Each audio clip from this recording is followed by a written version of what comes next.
الحمد لله رب العالمين الصلاة والسلام على أشرف الأنبياء والمرسلين وعلى آله وصحبه أجمعين أما بعد فأعوذ بالله السميع العليم من الشيطان الرجيم بسم الله الرحمن الرحيم وَاعْبُدْ رَبَّكَ حَتَّى يَأْتِيَكَ الْيَقِينُ آمنت بالله صدق الله العظيم إن الله وملائكته يصلون على النبي يا أيها الذين آمنوا صلوا عليه وسلموا تسليما الصلاة والسلام عليك يا رسول الله الصلاة والسلام عليك يا حبيب الله الصلاة والسلام عليك يا رحمة للعالمين وعلى آلك وصحابك يا خاتم النبيين مولاي صل وسلم دائما أبدا على حبيبك خير الخلق كلهم هو الحبيب الذي ترجى شفاعته لكل هول من الأهوال مقتحم منزه عن شريك في محاسنه فجوهر الحسن فيه غير منقسم يا رب بالمصطفى بلغ مقاصدنا واغفر لنا ما مضى يا واسع الكرم. اللہ جل جلالہ وعم نوالہ وعظم شانہ کی حمد و ثنا آقا نامدار مفخر موجودات زینت بزم کائنات جناب محمد مصطفیٰ صلی اللہ علیہ وآلہ وسلم کے دربار گو ہر میں ہدیہ درود و سلام عرض کرنے کے بعد معزز سامعین السلام علیکم ورحمۃ اللہ وبرکاتہ. آپ حضرات کے سامنے قرآن مجید برہان رشید میں سے ایک آیت کریمہ پڑھی. مختصر سی آیت ہے. اللہ تبارک و تعالی جل جلالہ نے قرآن کریم کے اندر ارشاد فرمایا وَاعْبُدْ رَبَّكَ حَتَّى يَأْتِيَكَ الْيَقِينُ. فرمایا تم اپنے رب کی عبادت کرو. کس وقت تک؟ فرمایا حَتَّى يَأْتِيَكَ الْيَقِينُ. فرمایا اس وقت تک جب تک تمہارے اوپر موت نہ آ جائے. اب عبادت یہ ایک ایسا کام ہے کہ جس کی میعاد رب نے کیا بتائی؟ فرمایا کہ اس وقت تک تم نے عبادت کرنی ہے جب تک تمہارے اوپر موت نہ آ جائے. موت تک انسان کے لیے حکم ہے کہ وہ عبادت کرے گا. اگر بیمار ہے، تندرست ہے، کام کاج کر رہا ہے، مصروف ہے، فارغ ہے، جو بھی ہے، لیکن جب ہی اس کے کان میں آذان کی آواز پڑے گی کہ مجھے ندا دی گئی ہے، میں نے اب جانا ہے، نماز پڑھنی ہے، تو اب وہ سارے دنیاوی کام کاج کو چھوڑ کر مسجد میں آئے گا اور اللہ تبارک و تعالیٰ کی بارگاہ میں آ کر سرب سجود ہوگا. اور یہ مسجد جو ہے نا، مسجد یہ آنا یہ ایک بہت بڑے اعزاز کی بات ہے. یہ مسجد عام گھر نہیں ہے. مسجد عام گھر نہیں ہے جس طرح ہمارے گھر ہیں. یہ بھی گھر ہے، لیکن اس کو جو اعزاز مقام اللہ تعالیٰ نے دیا ہے وہ کسی کو نہیں ملا. حضور نبی کریم صلی اللہ علیہ وآلہ وسلم اپنے صحابہ اکرام کو نماز کے متعلق خطبہ دے رہے تھے، بیان کر رہے تھے. حضور نے فرمایا کہ اذا مررتم بریاض الجنت فرتعوا. حضور نے فرمایا میرے صحابہ جب کبھی بھی تمہارا گزر جنت کے باغوں میں سے ہو جائے، جنت کے باغوں میں سے ہو جائے، فرمایا ان میں سے پھل کھا لیا کرو، پھل کھا لیا کرو. قل تو یا رسول اللہ ہمارے یاد الجنہ. حضرت ابو ہریرہ فرماتے میں نے اللہ کے نبی سے سوال کیا، اللہ کے نبی جنت تو آسمانوں کے اوپر ہے اور آپ کہہ رہے ہیں کہ جب آپ کا گزر جنت کے باغوں میں سے ہو جائے تو پھل کھا لیا کرو. یا رسول اللہ پھل کھانا تو بعد کی بات ہے، ہمیں پہلے ذرا بتائیں کہ زمین کے اوپر جنت کون سی جگہ ہے، جنت کے باغ کون سے ہیں؟ تو آقا علیہ الصلوۃ والسلام نے کیا فرمایا؟ قال المساجد. حضور نے فرمایا یہ جو مسجد ہے یہ جنت کے باغ ہیں. فرمایا جنت کیا ہے؟ یہ مسجد کے باغ ہیں. قلت ومرت یا رسول اللہ، حضرت ابو ہریرہ فرماتے ہیں میں نے اللہ کے نبی سے پوچھا، اللہ کے نبی اب ہمیں پھل کے بارے میں بتائے کہ مسجد میں یہ تو سمجھ آ گئی ہے کہ مسجد جو ہے یہ جنت کا باغ ہے، لیکن اس میں پھل کیا ہے؟ تو قالا سبحان اللہ والحمد للہ ولا الہ الا اللہ واللہ اکبر، حضور نے فرمایا جو آدمی مسجد میں جا کر سبحان اللہ پڑھتا ہے، الحمد للہ پڑھتا ہے، لا الہ الا اللہ پڑھتا ہے، لا الہ الا اللہ واللہ اکبر پڑھتا ہے، فرمایا اس بندے کی مثال ایسی ہے جس طرح وہ جنت میں چلا گیا اور جنت میں جانے کے بعد اس نے اپنے لیے پھل بھی کھا لیا ہے۔ اتنی بڑی فضیلت اللہ کے محبوب علیہ الصلوۃ والسلام نے بیان کی ہے، اور یہ اللہ کا شکر ہے ہر محلے کے اندر، ہر گاؤں میں، ہر بستی میں یہ جنت کے باغ موجود ہیں۔ ہر مسجد میں، ہر جگہ آپ جائیں، ہر محلے میں آپ کو وہاں پر مسجد ملے گی، چھوٹا محلہ ہے، بڑا ہے، شہر ہے، جو بھی ہے، لیکن آپ کو وہاں پر مسجد ضرور ملے گی۔ اور مسجد کو اللہ کے نبی نے کیا کہا؟ فرمایا یہ جنت کے باغ ہیں، جنت کے باغ ہیں۔ اب عقل مند آدمی وہ نہیں ہے کہ وہ جنت کے باغ کے قریب سے گزر جائے لیکن وہ جنت کے باغ میں داخل بھی نہ ہو اور وہاں سے پھل بھی اپنے لیے نہ کھائے، تو یہ انسان عقل مند نہیں ہے، یہ دنیا کا سب سے بڑا بدبخت اور بد نصیب انسان ہے۔ اب اللہ تبارک و تعالیٰ نے ہمیں موقع دیا ہے، جسم دیا ہے، تندرست و توانا جسم دیا ہے، اور آقا علیہ الصلوۃ والسلام نے نماز کی مثال کیا بیان کی ہے؟ حضور نے فرمایا یہ باقی اسلام کے اندر عبادتیں، جس طرح حج کرنا عبادت ہے، روزہ رکھنا عبادت ہے، صدقہ و خیرات کرنا عبادت ہے، فرمایا نماز کوئی عام عبادت نہیں ہے۔ فرمایا نماز کو تم نے کس طرح سمجھنا ہے؟ حضور نے فرمایا لا صلاۃ لمن لا دین لہ، حضور نے فرمایا کہ اس بندے کی جس کی نماز نہیں ہے، فرمایا اس کا کوئی دین ہی نہیں ہے، اس کا کوئی دین ہی نہیں ہے۔ اور آگے حضور نے فرمایا کہ نماز کی مثال دین کے اندر انما موضع الصلاۃ من الدین کموضع الراس من الجسد، اللہ کے نبی نے فرمایا کہ دین کے اندر نماز کی مثال ایسی ہے جس طرح انسان کے جسم کے اوپر سر ہے، انسان کے جسم کے اوپر سر ہے۔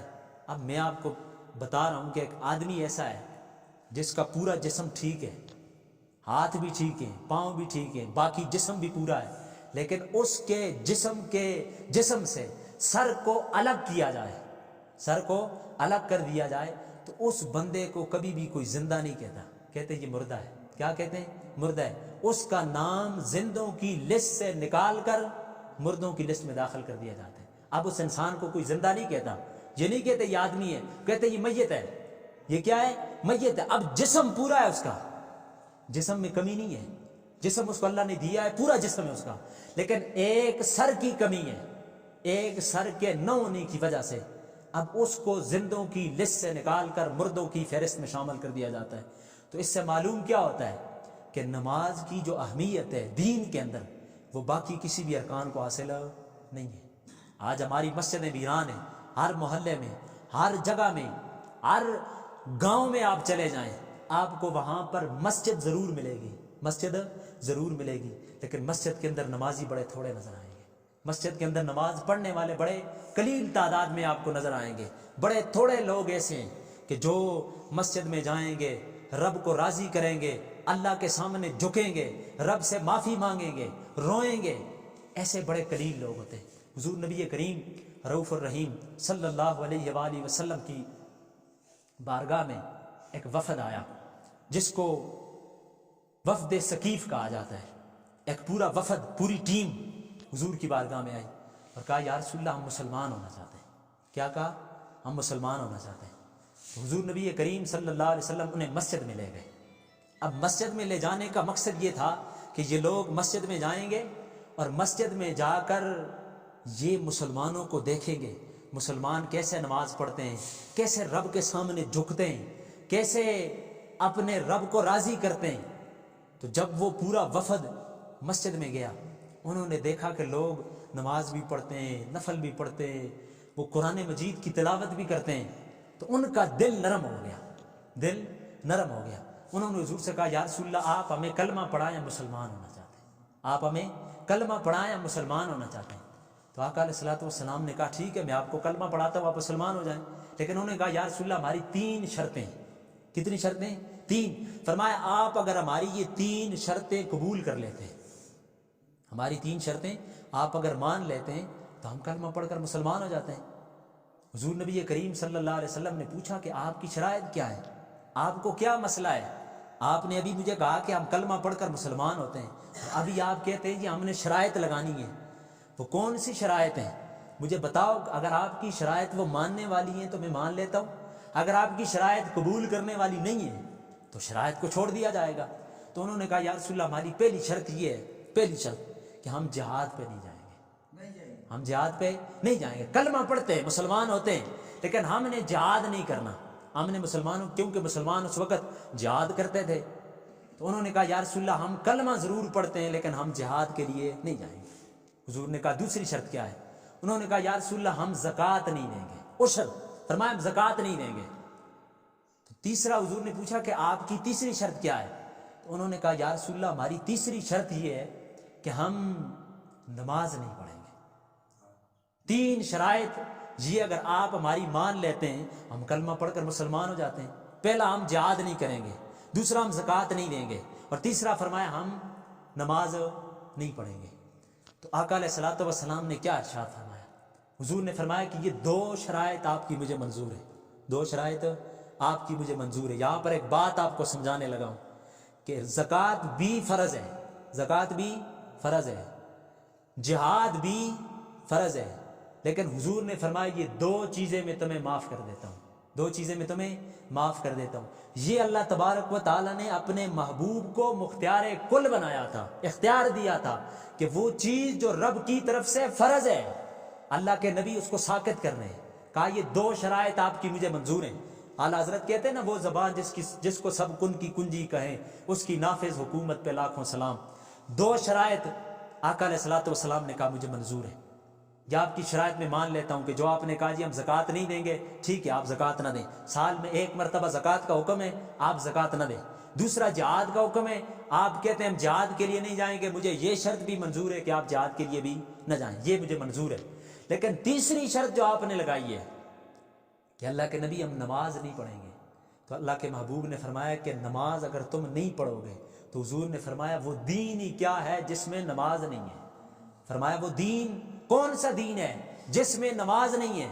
تو معلوم ہوا نماز جو ہے یہ بہت اہمیت کی حامل ہے، نماز بہت اہمیت کی حامل ہے. اور اس کی اہمیت میں آپ کو بتا رہا ہوں آسان سی مثال دے کر، آسان سی بات کے ساتھ، کہ حضور نبی کریم صلی اللہ علیہ وسلم نے جب اعلان نبوت کیا تو جتنی بھی عبادتیں ہیں، چاہے وہ حج ہے، روزہ ہے، زکوٰۃ ہے، جتنے بھی معمولات ہیں انسان کے اوپر جن کو لازم کیا گیا ہے کہ انسان نے یہ کام کرنے اور یہ کام نہیں کرنے، یہ ساری چیزیں دنیا میں انسان کے اوپر لازم ہوئی. کہاں لازم ہوئی؟ دنیا میں. اللہ تبارک و تعالیٰ نے جبریل کو بھیجا، جبریل قرآن لے کے آئے یا وحی لے کے آئے حضور کی بارگاہ میں اور کہا یا رسول اللہ یہ چیزیں اپنی امت کو کہیں، یہ چیزیں کریں اور یہ چیزیں منائیں، یہ چیزیں منائیں. زکوٰۃ کا حکم زمین پر نازل ہوا، صدقہ و خیرات کا حکم زمین پر نازل ہوا، شراب کی حرمت کا حکم زمین پر نازل ہوا، زنا کی حرمت کا حکم زمین پر نازل ہوا، حج کا حکم زمین پر نازل ہوا. لیکن نماز ایسی عبادت ہے، نماز ایسی کامل عبادت ہے، اتنی پرسکون عبادت ہے کہ نماز جب نازل ہونے لگی نا، نماز کا حکم، تو اللہ تبارک و تعالیٰ نے اپنے محبوب کو 7 آسمانوں کے اوپر بلایا، جس کو معراج کہا جاتا ہے. کیا کہا جاتا ہے؟ معراج. معراج کے اوپر اپنے محبوب کو بلایا اور بلا کر کہا میرے محبوب تو میرے پاس آیا ہے، آج میں تجھے 50 نمازوں کا، کتنی نمازوں کا؟ 1 2 نہیں، فرمایا میں تجھے 50 نمازوں کا تحفہ دیتا ہوں، جا کر اپنی امت کو دے دو، جا کر اپنی امت کو دے دو. اب یہ نمازیں فرض کہاں ہوئی؟ زمین کے اوپر نہیں ہوئی، آسمان کے اوپر. کہاں فرض ہوئی؟ آسمان کے اوپر فرض ہوئی. اور وہاں سے یہ حکم اللہ کے نبی لے کر دنیا میں آئے اور اپنی امت کو بتایا کہ تمہارے اوپر نماز فرض ہے. اب جب وہاں سے 50 نمازیں نازل ہوئی تو راستے میں جب حضور واپس آ رہے تھے تو 7ویں آسمان پر یا 6ٹھے آسمان پر حضرت موسیٰ علیہ السلام سے ملاقات ہوئی. تو موسیٰ علیہ السلام نے کہا کہ اللہ کے نبی آپ رب کی بارگاہ میں گئے تھے، اللہ نے آپ کو کیا تحفہ دیا ہے؟ تو حضرت موسیٰ علیہ السلام کے سوال پر آقا علیہ الصلوۃ والسلام نے کہا کہ مجھے اللہ نے 50 نمازیں دی ہیں میری امت کے لیے. کتنی نمازیں دی ہیں؟ 50 نمازیں دی ہیں. آج ہم 5 نمازیں نہیں پڑھتے، ہم سے آج 5 نمازیں پوری نہیں ہوتی، کبھی زور رہ جاتی ہے، کبھی عصر رہ جاتی ہے، فجر وہ بھی چلی جاتی ہے، عشاء کی نماز وہ بھی رہ جاتی ہے، ایک نہ ایک نماز ہم سے قضا ہو جاتی ہے، رہ جاتی ہے۔ لیکن جتنی نمازیں فرض ہوئی وہ کتنی تھی؟ 50 نمازیں تھیں۔ تو موسیٰ علیہ السلام نے حضور سے کہا یا رسول اللہ آپ کی امت بڑی کمزور ہے، آپ کی امت بڑی کمزور ہے، آپ رب کی بارگاہ میں واپس چلے جائیں، آپ اللہ کی بارگاہ میں واپس چلے جائیں اور جا کر اللہ کی بارگاہ میں نمازوں کو کم کریں۔ اتنی زیادہ نمازیں آپ کی امت نہیں پڑھ سکتی، 50 نمازیں یہ تو آپ کی امت نہیں پڑھ سکتی۔ حضور بار بار اللہ کی بارگاہ میں چلے گئے، واپس آئے، پھر گئے، پھر واپس آئے، پھر گئے، پھر واپس آئے، یہاں تک کہ حضور نے 9 چکر لگائے۔ کتنے چکر لگائے؟ 9 چکر۔ 45 نمازیں معاف کرا دی۔ کتنی نمازیں؟ 5 نمازیں رہ گئی۔ کتنی نمازیں رہ گئی؟ 5 رہ گئی۔ اللہ تبارک و تعالیٰ نے کیا فرمایا؟ فرمایا میرے محبوب یہ تیری امت کو میں مقام دے رہا ہوں، جو تیری امت میں 5 نمازیں پڑھے گا میں اس کو 50 نمازوں کا ثواب عطا فرماؤں گا۔ ایک نماز کتنی ہے؟ 10 کے برابر ثواب ملے گا۔ 5 نمازیں پڑھو گے کتنا ثواب ملے گا؟ 50 نمازوں کا ثواب ملے گا۔ لیکن اس کے باوجود بھی اگر ہم سے نماز رہ جاتی ہے، قضا ہو جاتی ہے، تو اس میں ہماری اپنی کمی کوتاہی ہے، اپنی کمی کوتاہی ہے، اس میں ہماری اپنی کمزوری ہے۔ اور انسان کو یہ نماز موقع دیا جاتا ہے، انسان کے لیے موقع دیا جاتا ہے۔ انسان تو نے صبح سے لے کر، صبح جب انسان نماز پڑھتا ہے نا، صبح سے لے کر زور تک درمیان میں کتنا وقت ہے؟ انسان سے کمی کوتاہی ہو جاتی ہے، کبھی کوئی سا گناہ ہو جاتا ہے، کبھی کون سا گناہ ہو جاتا ہے، کبھی انسان کیا برائی کر بیٹھتا ہے، کبھی کیا برائی کر بیٹھتا ہے۔ لیکن یہ اللہ تبارک و تعالیٰ کا ہمارے اوپر احسان ہے کہ اللہ تبارک و تعالیٰ نے ہمیں صبح کی نماز ہم نے پڑھی، پھر زور کے لیے ہمیں موقع دیا کہ یہ صبح سے لے کر زور تک تم سے جتنے گناہ ہوئے نا، غلطیاں ہوئی ہیں، جان بوجھ کر نہیں، غلطی سے انجانے میں تم سے جتنے گناہ ہوئے، زور کی نماز میں رب کے سامنے جھک جاؤ، اللہ سے معافی مانگو، اللہ تمہارے سارے گناہوں کو معاف کر دے گا۔ آقا علیہ الصلوۃ والسلام کی حدیث ہے، حضرت ابو ہریرہ رضی اللہ تعالیٰ عنہ آپ ارشاد فرماتے ہیں کہ حضور نبی کریم صلی اللہ علیہ وسلم نے ارشاد فرمایا، حضور نے فرمایا من تودع، کہ جس بندے نے وضو کیا، نحن وضوئی ھذا، جس طرح میں نے وضو کیا ہے، حضور نے فرمایا جس طرح میں نے وضو کیا ہے، جس انسان نے میرے وضو کے طریقے کے مطابق اس نے وضو کیا اور وضو کرنے کے بعد ثم صلی رکعتین، پھر اس نے 2 رکعت نماز نفل پڑھے۔ کتنے رکعت؟ 2، زیادہ نہیں، صرف 2 رکعت نفل نماز ادا کی۔ اور کیسی نماز ادا کی؟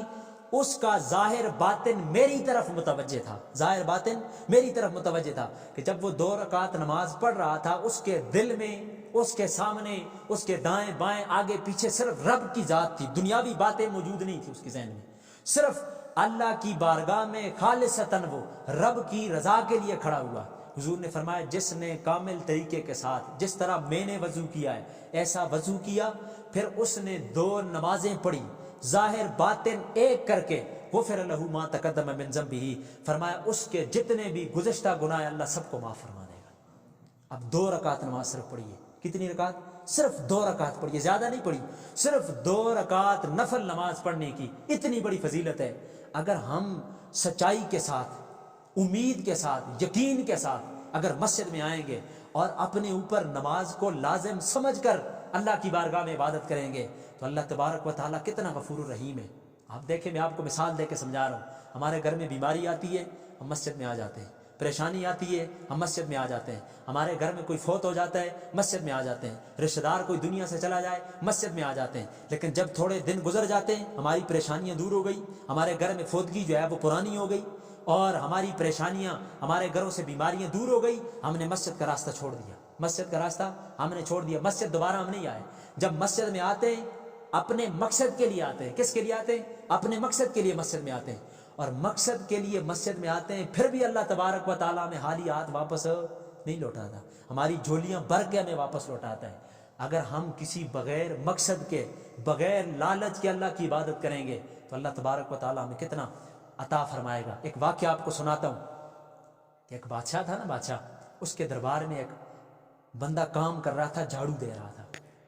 تو بادشاہ کی جو ایک لڑکی تھی جس کو ہم اپنی زبان میں بیٹی کہتے ہیں، تو وہ لڑکا جو تھا وہ اس عورت کا دیوانہ ہو گیا، اب وہ بیمار ہو گیا، اس نے وہاں پہ کام کاج کرنا چھوڑ دیا، اپنے گھر چلا گیا، اپنے گھر چلا گیا۔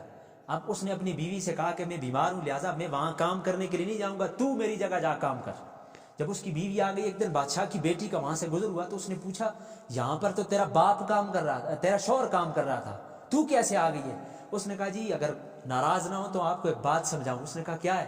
اس نے کہا جی میرا شوہر جو ہے وہ آپ کا دیوانہ ہو گیا ہے اور اس دیوانے پن میں وہ بیمار ہو گیا ہے, اب وہ کام نہیں کر سکتا, گھر میں بیٹھا ہوا ہے, میں آتی ہوں کام کر کے چلی جاتی ہوں. تو اس نے کہا جی اب اس کا علاج کیا ہے؟ اس نے کہا جی علاج آپ کے پاس ہی, اگر آپ اس کو اپنا دیدار کرائیں گی تو وہ ٹھیک ہو جائے گا, اگر آپ اس کو نہیں دیکھیں گی وہ بیمار ہی رہے گا.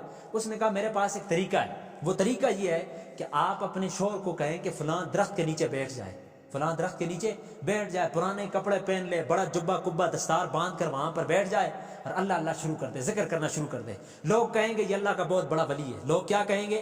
یہ اللہ کا بہت بڑا ولی ہے.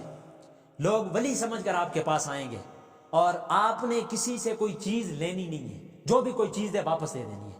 آپ کا سارا کام میں کروں گی, میں آپ کو کھانا بھی پہنچاؤں گی, سب چیزیں آپ کی میں پوری کروں گی. اس نے ایسے ہی کر دیا. یہ بات چلتے چلتے بادشاہ تک پہنچ گئی. بادشاہ نے اپنا وزیر بھیجا کہ جاؤ فلاں جگہ میں اللہ کے ولی آیا ہوا ہے, جاؤ اس کی خیر خبر پوچھ کے آؤ کیسا بندہ ہے. تو بادشاہ کا جب وزیر آیا تو وہ تو بڑے سونے کے تھال وغیرہ لے کے اس کے پاس آیا. اس نے وہ سارے تھال پھینک دیے. اس نے کہا مجھے نہیں ضرورت, میں نہیں لیتا, جاؤ واپس. اب وہ وزیر واپس بادشاہ کے پاس گیا. اس نے کہا جی بڑا کمال آدمی ہے, اس کو تو دنیا کی ضرورت ہی نہیں ہے. بادشاہ بڑا متعجب ہوا, بادشاہ بھی اس کے پاس آ گیا. جب بادشاہ اس کے پاس آیا نا تو اس نے کہا جی مجھے آپ کی بادشاہت نہیں چاہیے, نہ آپ کے پیسے چاہیے, نہ آپ کی دولت چاہیے, مجھے کچھ نہیں چاہیے, آپ واپس چلے جائیں, میں اللہ اللہ کر رہا ہوں. حالانکہ اس کو تو سب کچھ مل رہا ہے, بادشاہ کی بیٹی بھیج رہی ہے, لیکن بادشاہ کو تو اس قصے کا نہیں پتا. بادشاہ واپس چلا گیا. اب بادشاہ جو تھا وہ اولیاء کو بڑا ماننے والا تھا. جب بادشاہ واپس گیا تو بیٹی نے کہا جی آپ اس اللہ کے ولی کے پاس گئے تھے, وہ کیسا بندہ ہے؟ اس نے کہا جی وہ تو اللہ کا بڑا نیک بندہ ہے. بادشاہ کی بیٹی نے کہا اگر اجازت دے تو میں بھی چلی جاؤں. تو اس بادشاہ نے کہا جی آپ جائیں اس کے پاس. اب اندر سے تو ان کی بات ہے کہ اب بادشاہ کی بیٹی نے اس کی بیوی کو جواب بھیجا کہ صبح اپنے شوہر کو کہنا تیار رہنا, میں تیرے پاس آؤں گی. اب جب یہ صبح بادشاہ کی بیٹی اس کے پاس گئی نا تو اس کو کہا اے نوجوان دیکھ میں آ گئی ہوں. اب نوجوان نے سر نیچے کیا ہوا ہے, اوپر نہیں اٹھا رہا. بادشاہ کی بیٹی بڑی حیران ہو گئی, یہ تو میرے عشق میں دیوانہ ہو گیا تھا, اب یہ مجھے دیکھ نہیں رہا, سر نیچے کیا ہوا ہے, یہ کیا ماجرا ہے؟ تو اس نے کہا جی رات کو جب میں نے سوچا نا, رات کو تیرے آنے سے پہلے, تو صبح آئی ہے, رات کو میں نے سوچا, میں نے کہا یار میں اللہ کا ولی نہیں ہوں, میں جھوٹا بن کے یہاں پہ بیٹھا ہوا ہوں, اللہ کا ولی نہیں ہوں, میں اپنے مقصد کے لیے یہاں پہ بیٹھا ہوا ہوں. اللہ نے وقت کے بادشاہ کو میرے قدموں میں بھیج دیا ہے, وقت کا بادشاہ میرے قدموں میں دولت لے کے آ گیا ہے. اگر میں حقیقی معنوں میں رب کے ساتھ مخلص ہو جاؤں گا تو اللہ تعالیٰ مجھے کتنا عنایت کرے گا. اس نے بادشاہ کی بیٹی سے کہا جاؤ مجھے تمہاری ضرورت نہیں, اب مجھے روشنی مل گئی ہے, اب مجھے روشنی مل گئی ہے. اگر انسان سچے دل کے ساتھ اپنے ظاہر باطن کو ایک کر کے اللہ کی بارگاہ میں آئے گا, ہم تو صرف مقصد کے لیے مسجد میں آتے ہیں, اللہ کو یاد کرتے ہیں, اللہ سے معافی مانگتے روتے ہیں, جب ہمارے مقاصد پورے ہو جاتے ہیں ہم اللہ کو بھول جاتے ہیں. اگر ہم بغیر مقصد کے اللہ تبارک و تعالیٰ کو یاد کریں گے تو یقین مانے نہ ہمارے گھروں میں بیماریاں ہوں گی, نہ ہمارے گھروں میں پریشانیاں ہوں گی, نہ ہمارے اوپر کبھی مصیبتیں آئیں گی, یہ ساری چیزیں دور ہو جائیں گی. بس کیا کرنا ہے, ہم نے تھوڑی سی محنت کرنی ہے. وہ محنت کیا ہے کہ ہم نے اللہ کے گھر کو آباد کرنا ہے, ہم نے مساجد آباد کرنی ہے. تو آج کے بعد انشاءاللہ ہر بندے نے کوشش کرنی ہے کہ ہم نے 5 وقت کی نماز باجماعت ادا کرنی ہے. اللہ تبارک و تعالیٰ مجھے اور آپ کو عمل کرنے کی توفیق عطا فرمائے. اب آخر میں آپ کو اپنی یہ جو ہماری تنظیم بنی ہوئی ہے جس کے حوالے سے میں نے ابھی درس دیا ہے, ہم نے ایک تنظیم بنائی ہے انجمن نوجوانان اہل سنت تحصیل اگی کے اندر. ہم نے ایک تنظیم بنائی ہے, یہ غلام دستگیر صاحب ہماری تنظیم کے ایک اہم رکن ہیں. ہمارے مختلف کام ہیں, ہم نے مختلف کام سر انجام دینے انشاءاللہ. اگر آپ لوگوں کی دعائیں اور آپ لوگوں کا تعاون ہمارے ساتھ رہے گا تو ہم نے ہمارے اس مشن کے اندر ایک کام یہ بھی شامل ہے کہ ہم اپنی مختلف مساجد کے اندر جائیں گے, لوگوں کے اندر درس قرآن درس حدیث کریں گے. مہینے کے اندر 1 مرتبہ, یعنی جس طرح آج آپ کا نمبر آئے مہینے میں 1 مرتبہ دوبارہ پھر آپ کا نمبر آئے گا. پھر دوسری مسجد ہے, ہمارے مختلف جو ممبر ہیں وہ جگہ جگہ جا کر مساجد کے اندر درس و تدریس کرتے ہیں. مساجد کے اندر کیا کرتے ہیں؟ درس و تدریس کرتے ہیں. تو یہ آپ کی مسجد کے اندر میرے خیال میں پہلا درس ہے انشاءاللہ. آئندہ کے بعد بھی ہوگا. آپ لوگوں سے ہمیں تعاون کی ضرورت ہے. وہ تعاون کیا ہے؟ آپ نہ ہمیں پیسے دیں نہ باقی کسی چیز کی ضرورت ہے, ہمیں صرف آپ کی دعاؤں کی ضرورت ہے. پہلی چیز کہ آپ نے ہمارے لیے دعا کرنی ہے کہ اللہ ہمیں کیا کرے, کامیاب کرے. اور دوسری چیز یہ ہے کہ آپ نے ہمارے درس میں آ کے بیٹھ جانا ہے, خود بھی آنا ہے, ساتھ میں 2-4 بندوں کو پکڑ کے لے کے آنا ہے. یار مسجد میں اتنا لمبا درس نہیں ہوگا, مختصر سا درس ہوگا, اس کے بعد دعا ہوگی, پھر آپ چلے جائیں. خود بھی آنا ہے اور صرف اکیلے نہیں آنا بلکہ 3-4 بندوں کو پکڑ کر ساتھ لے کے آنا ہے. انشاءاللہ آج کے بعد ہر آدمی کوشش کرے گا. اللہ تبارک و تعالیٰ ہم سب کا حامی و ناصر ہو. وآخر دعوانا الحمدللہ رب العالمین.